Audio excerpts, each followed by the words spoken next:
Hello guys, this is Bullet and I'm your Rizal Tech Guide. So dito sa episode natin ngayon, tetest natin yung battery nitong Smart Bro LTE-Advanced. So as of this moment, meron siyang 98% and pupunta ako ngayon dun sa classmate ko. Maggagawa kami ng barbecue.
Natapos na yung ating barbecue session.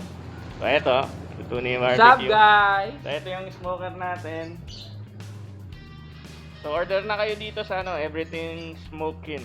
Okay, lalagay ko yung link dito sa baba ng description.